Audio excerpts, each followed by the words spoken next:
My name's Douglas. I've been interested in moths now for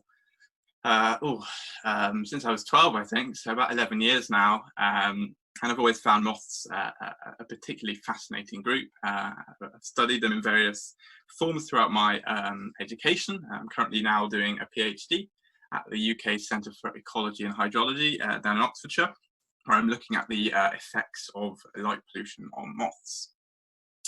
But today I'm just going to give you a sort of a general overview of moths, of British moths, and also how you might go about catching moths in your garden.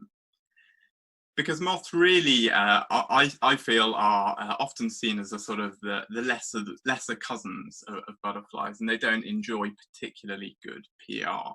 And I think that's unfair. And I think there's many misconceptions around moths. So hopefully, for anyone who sort of has any of those misconceptions, hopefully I'll go some way to dispelling them today. So we want to start off by talking about just start at the beginning, really. What exactly is a moth? And then I'll tell you about their life cycle and some interesting facts about their biology.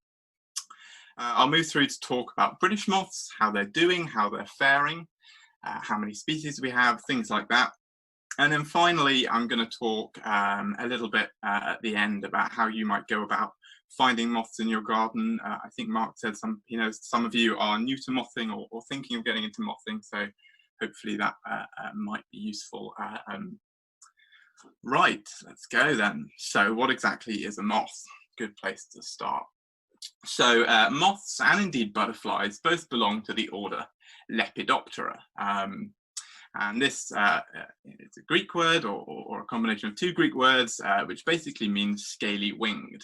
So this is the feature that really sets both butterflies and moths apart from any other groups of insects, because they have these scales that tile their wings, just like roof tiles on a house.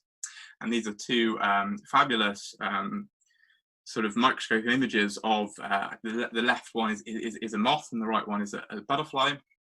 But you can see how these scales give rise to the fantastic diversity of patterns and coloration that we see in butterflies and moths. So that's butterflies and moths together. Now, determining what exactly a butterfly is from a moth is actually a bit more difficult. And this is a box of a cabinet of specimens that the Natural History Museum in London like to get out on public engagement events, and they like to ask people to have a look through these and tell them which are moths and which are butterflies. So I'll just give you a few seconds, really, just have a look at these. Some of them are obviously tropical and rather exotic, but others are British. We occasionally get this one, which is the Death's Head hawk moth, and fans of horror films might recognize it from Silence of the Lambs, because it features in that. And then even these are British species. This is Jersey tiger moth, and we have a garden tiger moth there. All right, so it's a bit of a trick, this, because they are all, in fact, moths. Every single specimen in this cabinet is a moth. And I think the point that the Natural History Museum are trying to make with this cabinet are even things like this here, which hopefully you can see with my pointer, is a Madagascan sunset moth. Really, you wouldn't think that's a moth, and it's I think it flies by day, obviously on Madagascar, and really is very much butterfly-like. So it's not straightforward. There are no easy ways to tell them apart, and the only way to tell moths and butterflies apart actually really is to know what family they are in. So this is just an evolutionary tree of Lepidoptera. So that's related to the outgroup, which are Trichoptera caddisflies, which means hairy winged, because they have hairs all over their wings. But you can see here that the butterflies in blue are a group within moths, within Lepidoptera, essentially. Don't worry about the greens and the oranges. I'll come back to that distinction later. That's a further distinction that we have in in Lepidoptera. But essentially, the way to tell what's a moth and what's a butterfly is to know what family it's in. And the Victorians and the Georgians sort of had favourite families, and there were sort of 4 or 5 families that they were particularly fond of, which they called butterflies, and they thought were distinct enough to merit their own name, and everything else got called a moth. But it is, yeah, it's completely arbitrary, really, and there's no real distinction between butterflies and moths. I just put this slide in just briefly, just to sort of show you a bit about the evolution of moths. I won't talk about it for long, but I think it's fascinating because this is right back here, 250 million years ago is when we think that Lepidoptera first emerged, the very first moths. So that was before the first dinosaurs and before the first mammals, before flowering plants. And really, if you look at that time scale, you've got humans emerging right at the very last moment. Moths have been around for an incredibly long time. Okay, so I'll talk a bit now about moth life cycles and some more unusual life histories that they have, and a bit about their importance in terrestrial ecosystems. So this is your classic life cycle of a moth. I don't like to take too many things for granted with talks like this. I was giving it was a public moth event actually up in North Wales, and it was engineering, PhD engineering students, and it just hadn't occurred to one of them that caterpillars and moths or butterflies were the same organism. Somehow they'd managed to get to where they were without knowing that distinction. So yeah, this is the life cycle of a butterfly and indeed a moth. For anyone who's not familiar, you have the adult stage, which is responsible for dispersal and for reproduction. The females lay eggs, which hatch into caterpillars. And caterpillars are essentially just an eating machine. That's their only purpose, is to get fat very quickly and then pupate, where they undergo this complete metamorphosis into the adult again. So yeah, I'll start off just by talking about the caterpillars and then the adults, because these are basically the 2 most important stages and have the most interesting sort of life histories. So caterpillars live much longer than adults and are probably a much more important stage to focus on, even though we usually focus on the adults. But adult moths might only live for as little as 1 or 2 days, although most species probably live for a week or 2, but really they don't live for very long. Whereas caterpillars, of course, might be around for many weeks, maybe even a couple of months. And in a few cases, the caterpillar stage will overwinter many years, so will actually be alive for maybe 3 or 4 years. And these caterpillars have evolved many strategies for avoiding predation. As you can imagine, there are many predators of caterpillars. Birds are probably the most important one. And you have, for instance, some of the earliest moths were leaf miners. So the caterpillar spends its whole existence living within a leaf, burrowing through the leaf. And obviously that affords it some level of protection. Most caterpillars are nocturnal and will spend the day completely still, perhaps mimicking a twig like this, fantastic geometrid caterpillar. And then come night, they'll obviously wander around and start feeding when there are no birds around. Some caterpillars don't worry too much about camouflage because they are showing warning coloration. This is aposematic coloration, and this is a magpie moth, which is a fairly common garden moth here in the UK, but it actually contains small amounts of cyanide. So if a bird is unlucky enough to sort of peck at it, it will taste horrible. It won't harm the bird, I don't think, but the bird will very quickly learn never to touch a caterpillar that looks like that again. And now most caterpillars, they feed on plants.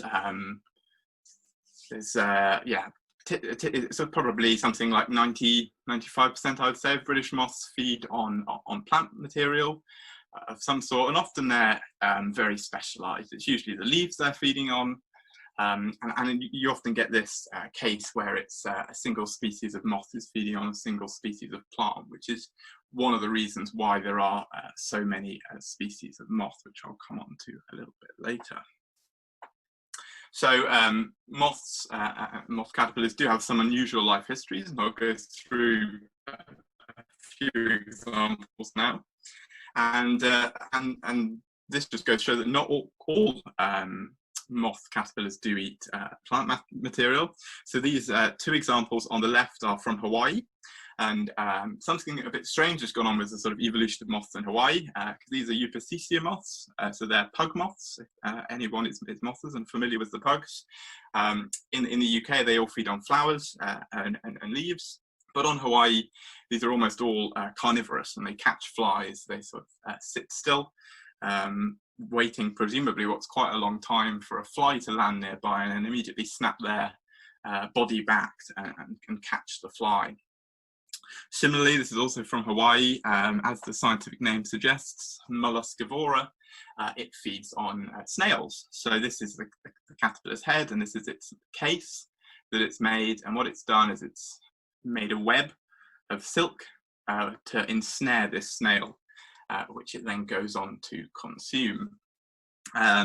These are quite sort of exotic examples, but we even have some carnivory in UK moths.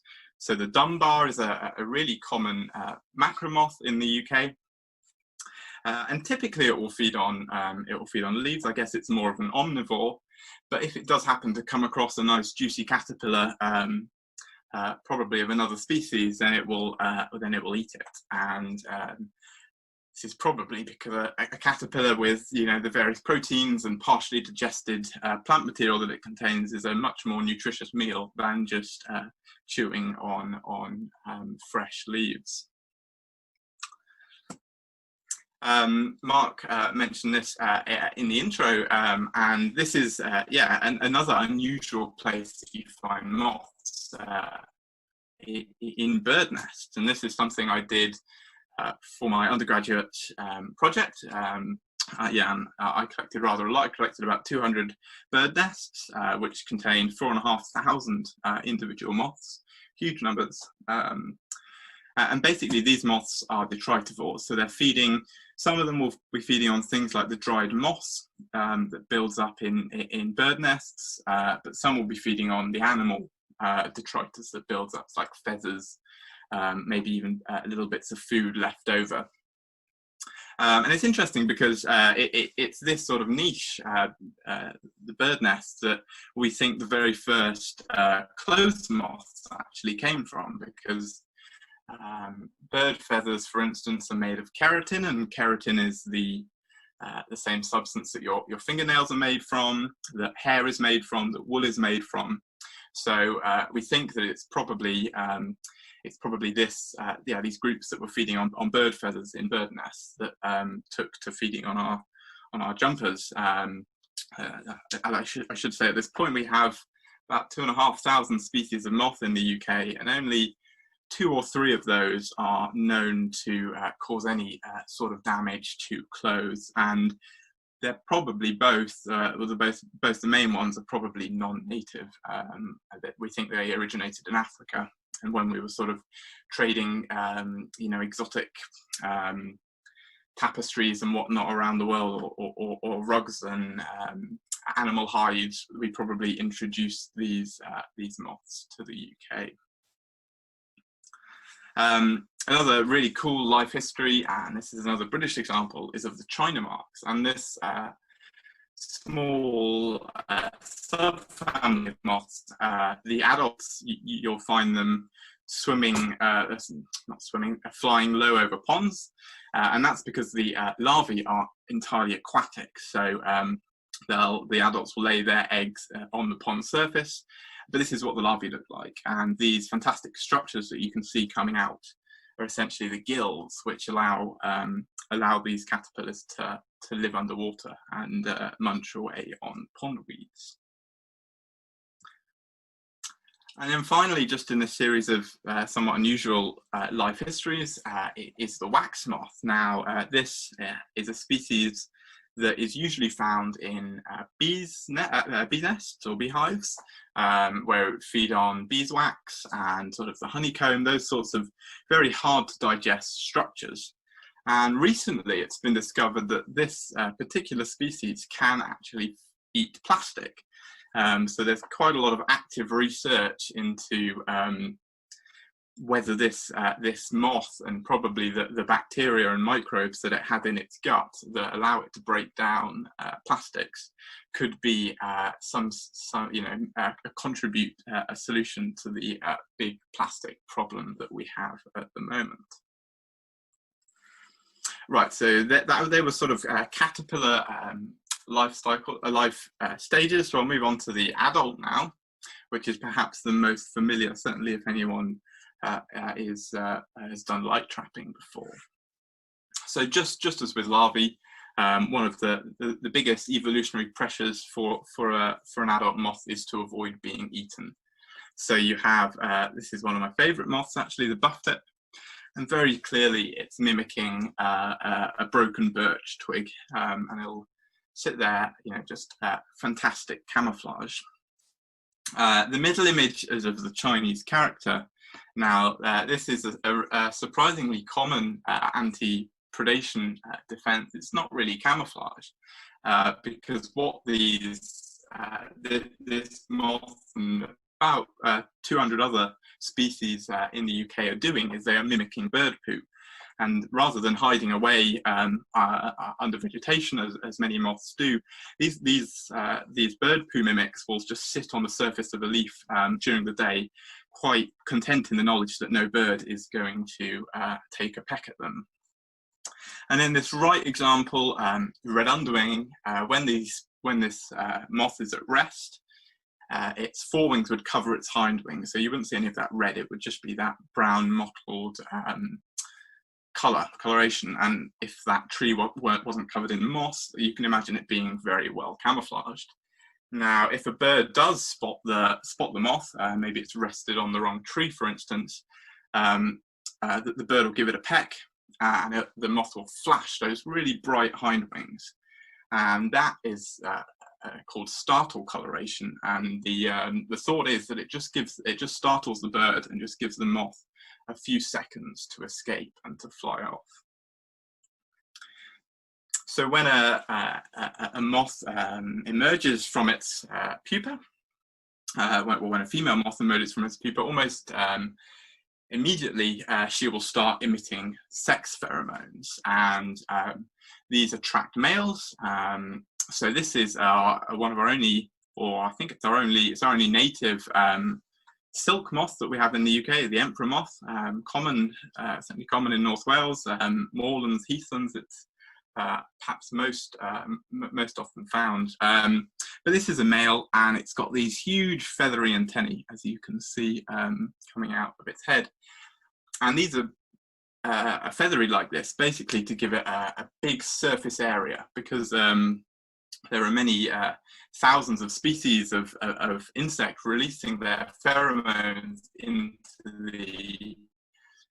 the air, and they obviously make up they're just tiny molecules, so they're a very small concentration, so it just needs to be able to pick up those specific pheromones.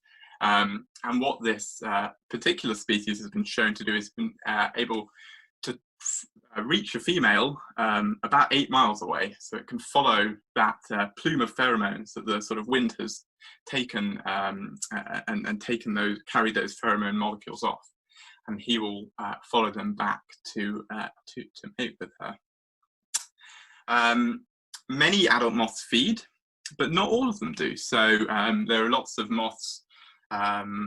I think the emperor moth is an example of this actually, that do not feed. So once its energy reserves run out, it's just reliant on the reserves that it built up as a caterpillar, and once they've run out, that's the end really. But other moths do sustain themselves as adults, like this hummingbird hawk moth, which is well, typically not a resident in the UK. Usually it's sort of as a migrant species, but with climate change, it used to not be able to survive our cold winters. But our winters aren't really so cold anymore, certainly not in the south. So it seems to have it's become established in the south of England. But if anyone's ever seen them, they do a remarkable impression of a small hummingbird hovering around flowers by day. And then another little cool story with moths is their interaction with bats. So bats are a major predator of moths, one of the few nocturnal predators that moths have to contend with. And there's been, this really interesting evolutionary arms race. So bats obviously hunt using echolocation. So they emit ultrasonic clicks, which allow them to detect how close an object is by how long it takes for that click to bounce back off the object and be detected again. But some moths have evolved these sort of primitive ear-like organs along their body, which allow them to hear these ultrasonic clicks and listen in to the bat. And when they sense a bat is close, they will drop out of the sky or sort of do either loop-the-loop or some sort of evasive maneuver to escape the bat. And some moths, some tiger moths, have gone one step further because they can actually produce their own ultrasonic clicks. And what this means is that the bat, it just completely confuses the bat. It jams its echolocation because it's just getting all these new clicks sent at it, so it just can't work out where the moth is. So yeah, moths have huge ecological importance. They're pretty much central to the functioning of every terrestrial ecosystem globally. They're food for all sorts of other organisms, like the bat example that I just talked about, but also birds. So for instance, it's been estimated that blue-tip chicks in the UK eat 35 billion moth caterpillars each year. And if it weren't for those moth caterpillars, the chicks would starve because they eat almost nothing else. And another important role that moths play is as pollinators. And it's really only in the last sort of 5-10 years that the role of moths as pollinators has really been recognized. Pollinator ecologists have typically been diurnal and have sort of focused all their study during the day, but it's only been more recently when people have started going out at night and studying nocturnal pollinators, and moths are turning out to be really, really important. And often they form sort of generalist associations, but sometimes they can form really specialist ones. So this example on the right here is from Madagascar. And Darwin and I think Wallace too visited Madagascar, or maybe they were sent specimens of this orchid, and it's a big orchid and it's got a really long tube down to the nectaries. And they hypothesized that it must be some species of moth with a really long proboscis, a really long tongue, that pollinates this orchid, and it's a very specialist association. It's that one moth, that one orchid, and should one of those two species go extinct, then so does the other. And I think about 150 years later, after they predicted that, someone finally found the moth, and they were, of course, completely right. A moth with a ridiculously long, a hawk moth with a ridiculously long proboscis was found to be the sole pollinator for this plant. Right, okay, so I'll move on now to tell you a little bit about British moths and stats, and also how they're doing in terms of their sort of conservation and sort of trends in their abundance. So this is the sort of areas are proportional to the numbers. We have about just under 2,500 species of moth in the UK, and you compare that to butterflies, and we only have about 60 species, so really dwarf in comparison to the number of moths. But interestingly, we have probably about 3 times the number of day-flying moths as we do the number of butterflies, and people often forget this, that there are many moths that are diurnal and do fly during the day. So there's this other distinction in Lepidoptera which I touched on earlier, and that's that of macromoths and micromoths. So we have about 900 species of macros in the UK, and these moths are typically bigger. And then we have just over 1,500 species of micromoths, which, as the name suggests, they're typically smaller. But if I go back to this phylogeny that I showed you earlier, the greens, the families in green refer to macromoths, and those in the sort of orange are micromoths. And again, you can see how this distinction really isn't, it doesn't have any basis in evolutionary history. It's very much arbitrary. Once again, it was sort of the early Georgians and Victorian entomologists who favoured butterflies and also macromoths, but largely ignored micromoths. So it was the macromoths that they collected in large numbers, and it was the macromoths that they gave interesting names. But if we just sort of explore this diversity a little bit, so on the macromoth side, this is a nice example of a day-flying moth. This is a six-spot burnet, as Zygaenidae here. This is a scorched carpet, which is a geometrid down here, and then probably the largest end of the size spectrum for macromoths is this Capovolus hawk moth, which is a Sphingidae. Whereas on the micromoth side, this is a Micropteryx, and these are some of the most evolutionary primitive moths. They're about the size of a grain of rice, but you do get some moths that are even smaller. Some of those leaf mining moths, the adults are only about 2 or 3 millimeters in length, so absolutely tiny. Then terrephorid plume moths, like this lovely white plume moth, very closely related to butterflies, interestingly. And then at the sort of the larger end of the size spectrum for micromoths is a pyralids, which are here. And these are typically maybe an inch and a half maximum in wingspan. But confusingly, you do get some species of micromoths which are bigger than some species of macromoths, and vice versa. So knowing the difference isn't always straightforward, and again, it's knowing what family they are in.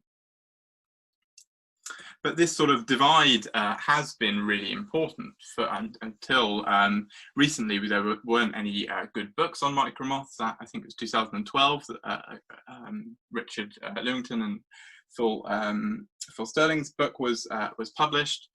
But yeah, there's sort of always been a historic focus on the macromoths, and one of the ways that you can this sort of manifest is in their common names. So micromoths generally don't have common names, whereas macromoths do, and they've got this really rich history and a fascinating history, I think. And it's, again, Mark touched on this at the beginning. I've written articles about this in the past, because sort of the names really hark back to a long gone era. So you've got things like ermine moths, and you can just see how the pattern and the general furriness is clearly a reference to ermine fur.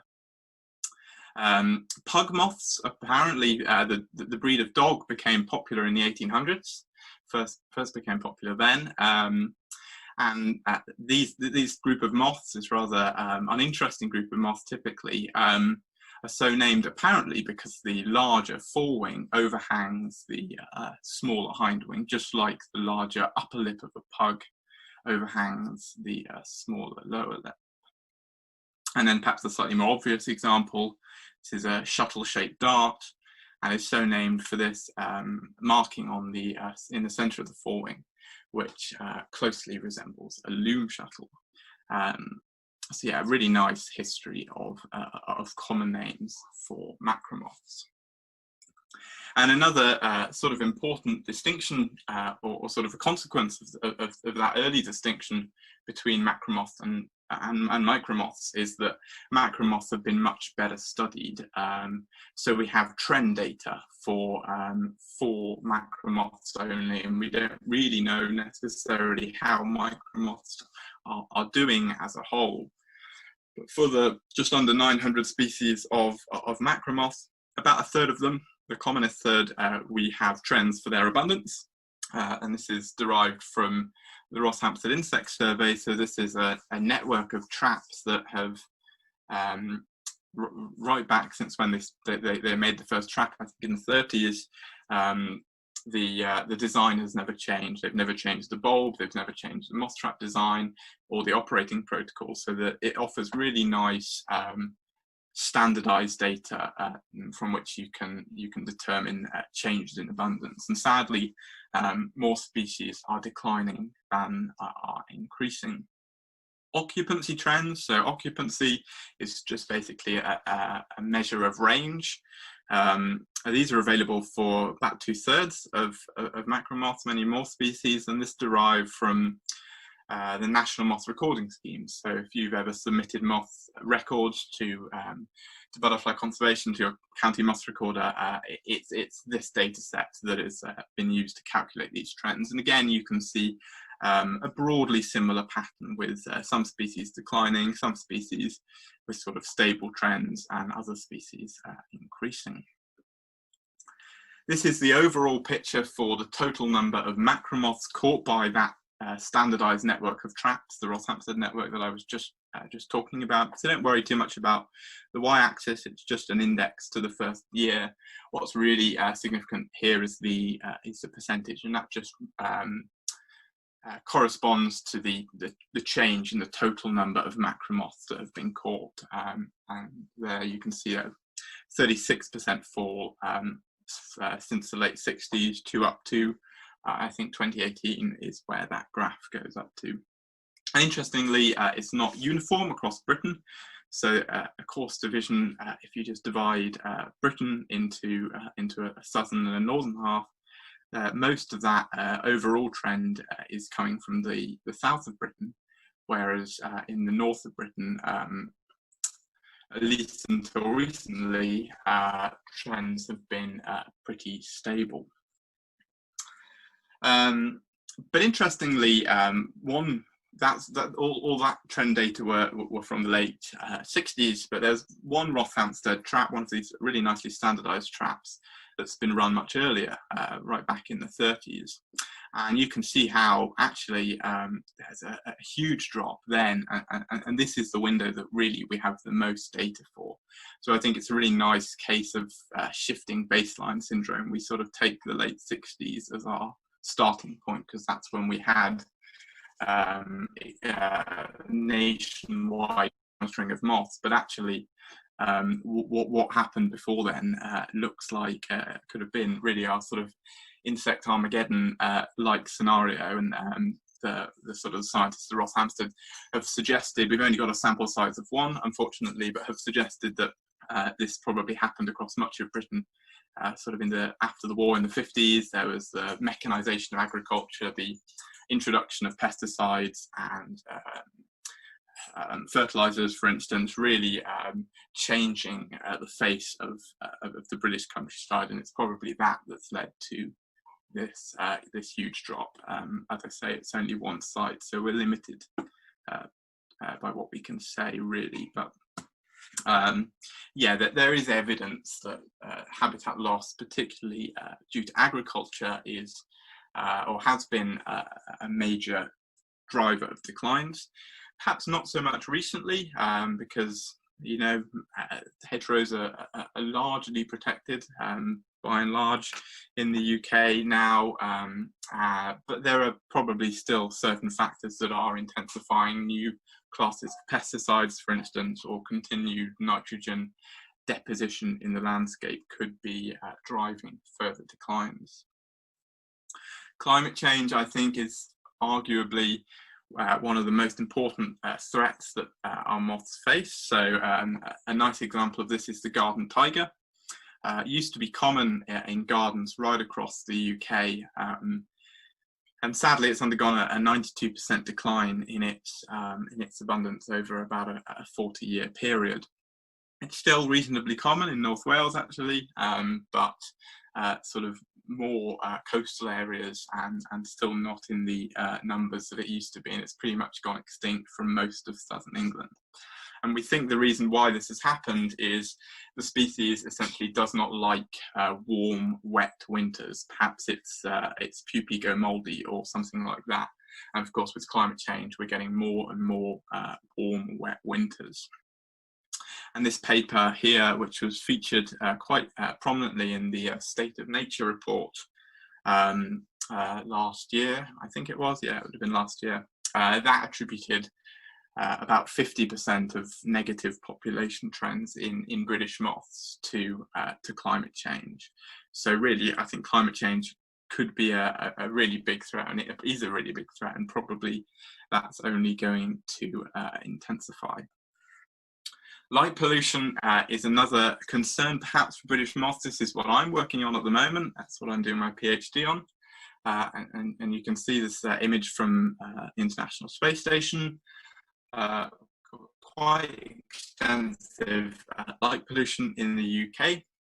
One of the other problems we have in this field is that the sort of sodium lighting, which is characterized by the very yellow or orangey hues, are typically now being replaced by LEDs, and these are typically white, and because they're more energy efficient, rather than councils saving money, they've just opted to make the lights brighter, so you have even brighter lights that are emitting light across a much broader spectrum of wavelengths. And although we don't fully understand the consequences of these changes, there's a fair bit of research that suggests that these LEDs are actually much more harmful in terms of their effects on ecosystems and on wildlife than the previous sodium lighting. Whether light pollution is a major threat to moths is still to be determined. It's something I'm actively working on and hope to find out and sort of get a little bit closer to over the next few years. My personal view at the moment would be, my judgment would be that it's probably important, but probably not the largest threat they face.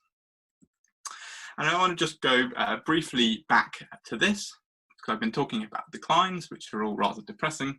So I thought I'd just very quickly talk about some of these increases in abundance and in occupancy. About a quarter of macromoths seem to be becoming more common. And why that is, well, we understand some of these trends well. So one of these is related to cleaner air, particularly the fall in sulfur dioxide, which is produced when coal is burnt. And this is a fairly nasty chemical in the atmosphere, which inhibits the growth of fantastic beard lichens like this one in this photo. And these lichens are food for the caterpillars of a number of species of moths, like the footman moths. So as the air has become cleaner over the last 40, 50 years, well longer, but this is the period we have the data from since the 70s, there's been more lichens and therefore more of these moths. Another change that we've seen is changes in woodland, but particularly in coniferous woodland. So in the Second World War, really, the government decided that Britain needs its own domestic supply of timber. The Forestry Commission was established, and initially their policy was quite an aggressive afforestation, often in upland areas, often with non-native species of conifer.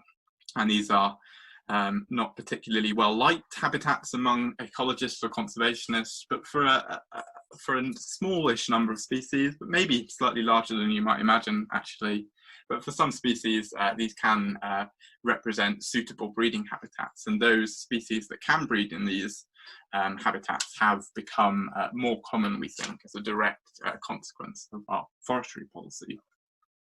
And then in sort of suburban areas, things like ornamental cypresses like Leylandii hedges have become very popular because of their sort of ability to screen out the neighbours, and that has in turn led to the moths that can feed on those hedges to become more common, like the Blair's shoulder knot in that image there.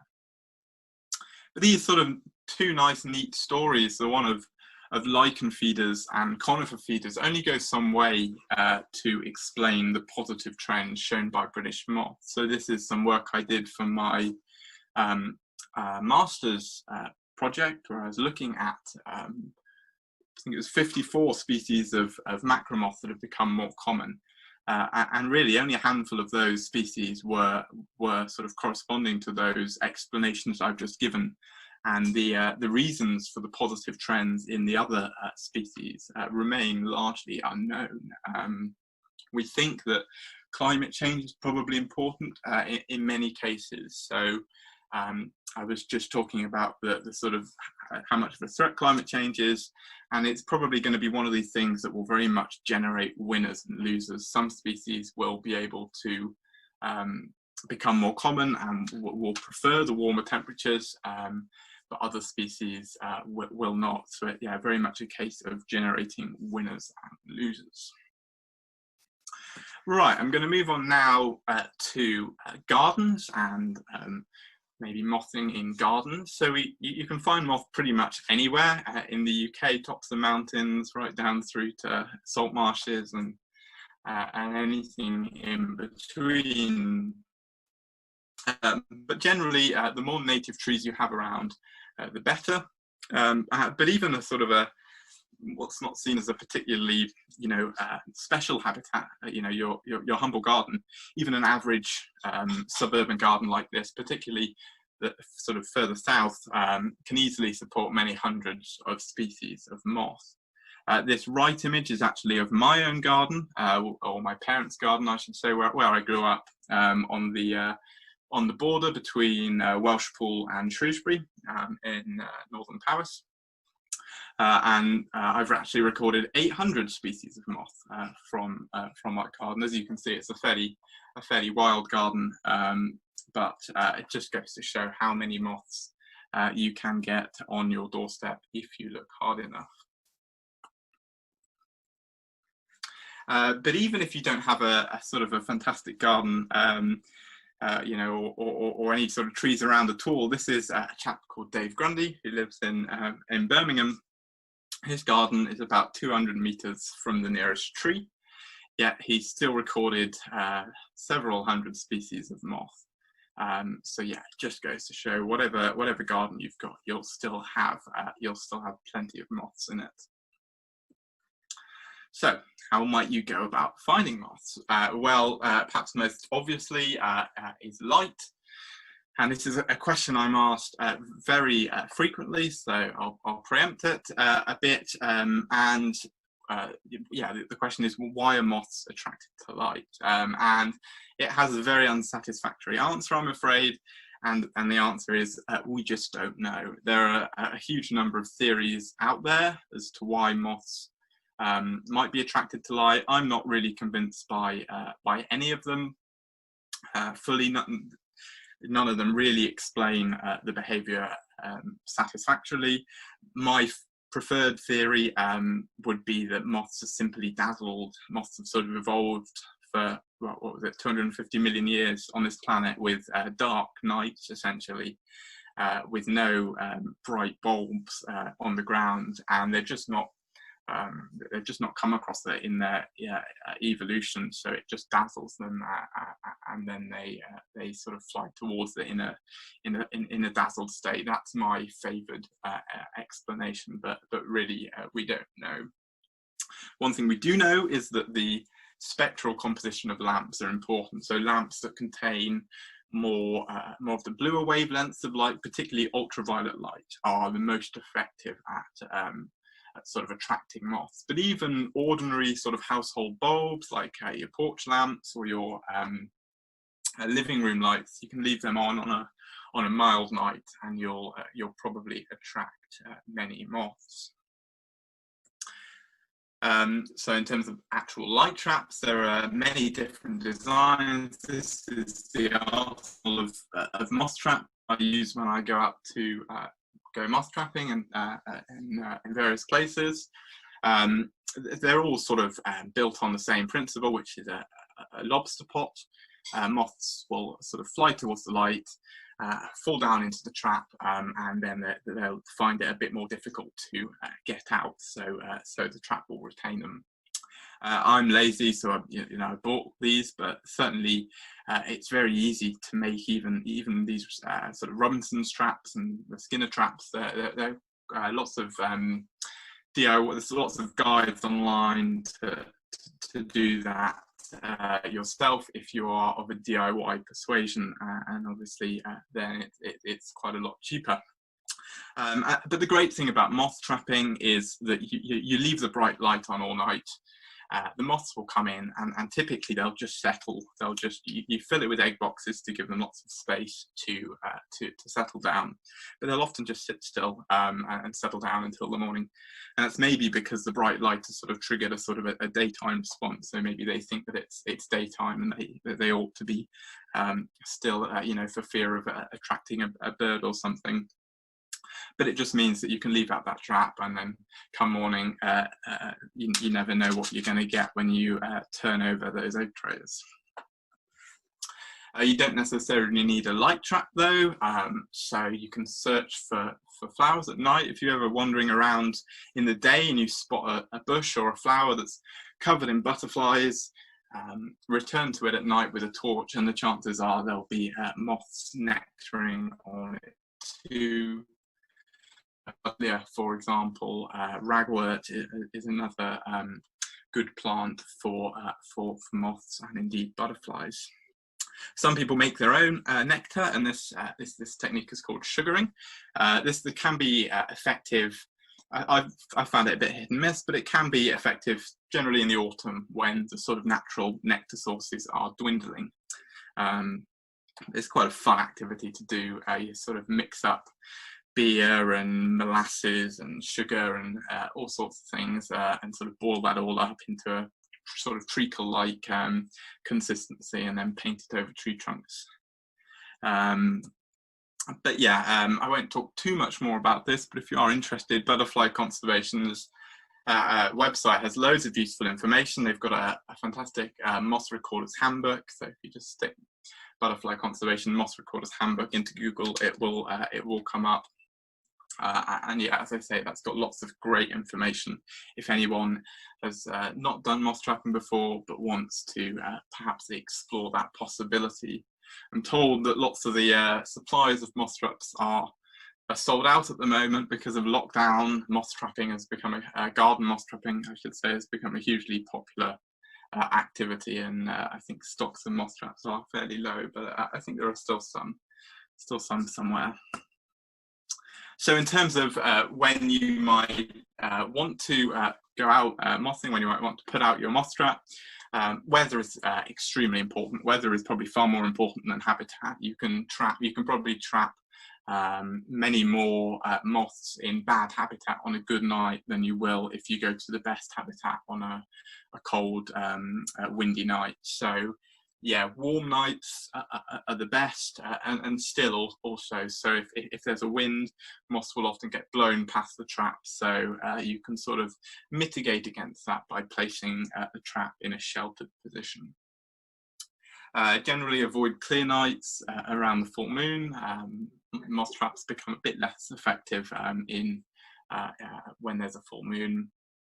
Moths don't mind the rain at all. Moths, if anything, moth sort of counts can be higher on slightly rainy nights, but it's often the case that maybe your moth traps or you yourself as a moth trapper don't like your things getting wet, so people do often avoid trapping on wet nights for that reason. This is your mothing season in the UK. This is just taken from Garden Moth Scheme data, which is a nice sort of citizen science project. And you can see it's fairly quiet in the winter, although you do have a small number of species which are specially adapted to flying in the winter. And then you get a bit of a peak in sort of March, April with some spring moths. That then dies down a little bit. But then through June and sort of where we are right now, we're sort of just coming up to peak moth season, which is sort of July and August, before it then begins to trail off fairly rapidly, I guess, through September and October as the nights generally get colder. So then, just to finish, I'll briefly tell you a little bit about how you might go about identifying moths. So this is my, or part of my moth library at home. It can be, quite complicated, quite expensive, moth identification. But if you're a beginner, these are the publications that I would recommend starting out with and going from there. So there's Waring and Townsend, which is macro moths, the larger moths. Here, and then there's Sterling and Parsons, which is a guide in very much the same format for micro moths, and these two are both illustrated by Richard Lewington. So these feature illustrations, and then there's a photographic guide by Chris Manley, which features both macro and micro moths, which is also excellent. And some people have a preference. Some people prefer identifying moths from photos. Some people prefer identifying them from illustrations. It's just a matter of preference. But moths are a large and varied group. There's no keys, unfortunately, so ID really isn't necessarily straightforward. It's really a case of learning what the moths look like and then learning their names, and it really is a case of practice makes perfect. But beginners are often surprised at how quickly they learn and pick up names and the species.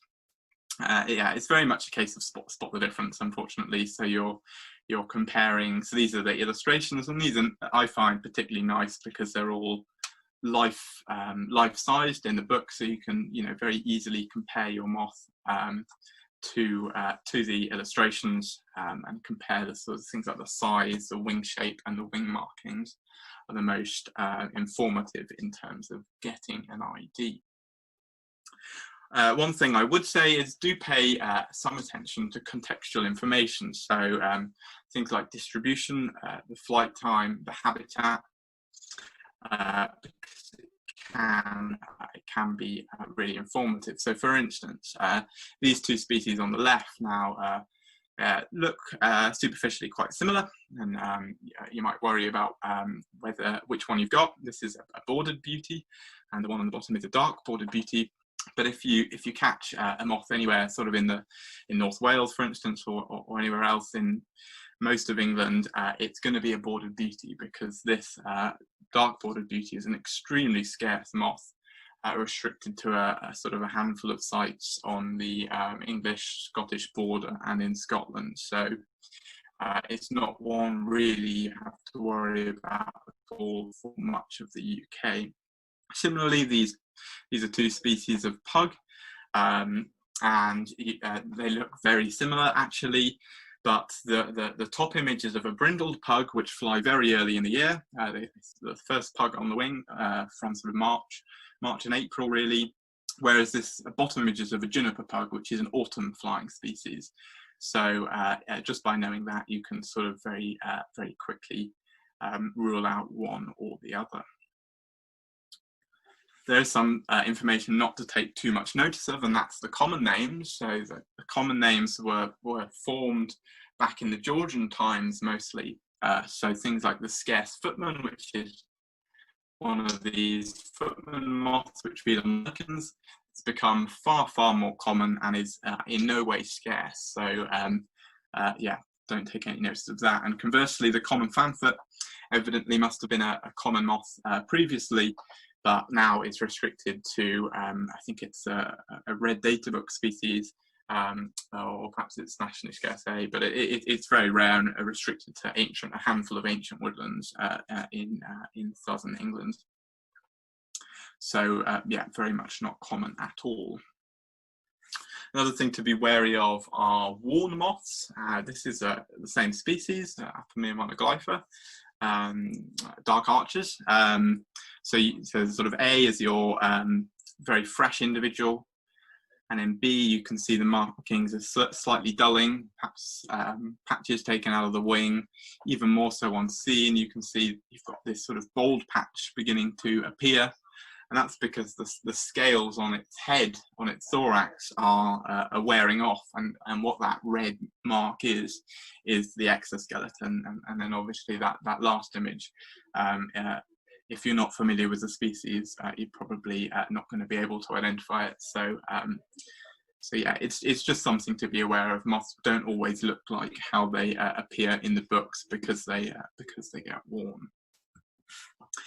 And some moths are incredibly variable, some aren't. Some are remarkably static in their markings and their size, but some moths are very variable. So this is Mesopotamia sacchalis, the common rustic, and all of these are various forms of the common rustic. So yeah, hugely variable, as you can see. But it was a cryptic species in that there's another species, Mesopotamia didyma, which was only described relatively recently. It had been previously overlooked as sacchalis, and this is a lesser common rustic. But really, to separate these two, you have to dissect them and look at the structure of their genitalia. It's the only sure way to tell them apart. So that's fairly rare with macromoths. It's a bit more common with micromoths. There's probably maybe 10 or so pairs of or small groups of macromoths which really need that extra level of care, but most of them with a bit of care can be identified from photos, for instance. There are some new or fairly new technology sort of solutions that can make moth identification much easier. This is an app, a free app made by colleagues at the UK Centre for Ecology and Hydrology. And it's very clever. You can get it on your phone, you can just get it on your computer. If you just search what's flying tonight, moths maybe, and it will come up. But what it does is it knows your grid square, it knows where you are, and it obviously knows the date. So it will, based on those two pieces of information, it will display the most likely species based on data from the National Moth Recording Scheme. So the number of records that have been of these species that have been seen at that date, at that location on that date. So yeah, that can really help narrow things down. If you're starting from 900 species, narrow it down to the very most likely. One step further are AI recognition apps, and these are becoming increasingly more popular and increasingly better, actually. So there's 3 that I've tried. Google Lens, which isn't great. I suspect that the data sets that it's been trained on are American, because most of the suggestions you get are of American species. iNaturalist is a bit better, but it does make mistakes. And the best one that I've found so far is OBS Identify, which I think is from Holland, from the Netherlands. And the thing I like particularly about this app is that it gives you some uncertainty. So it's not sure, but it thinks this is a white mark, and it's absolutely correct. Up here, it's 100% certain, I think, that this is a red underwing, and it's bang on right. This one it's not sure about. It thinks it's probably Agonopteryx arenella. It's not. It's actually a form of the very variable Eclairus christiana. So it got that it could be an Eclairus. So yeah, half mark for that. This is a bit less good though, because it's certain that it's Edonia dillionella, but in fact it's Scoparia bastrigalis. So yeah, it's not one to be relied on entirely, but if you're just starting out, it can, I imagine, be an invaluable for just pointing you in the right direction, and yeah, giving you some idea of what genus, for instance, a moth might be in. There are also all sorts of active communities that will be willing to help. So, I mean, for instance, you're welcome to email me or tweet me any photos or questions. If you're on Facebook, there's some great groups. So there's a Recording Moths, which is just sort of a general group. And then there's one just specific for UK micromoth identification. And again, they're both really friendly communities of people who, if you are struggling, will be more than happy to point you in the right direction. And that's just about it from me. So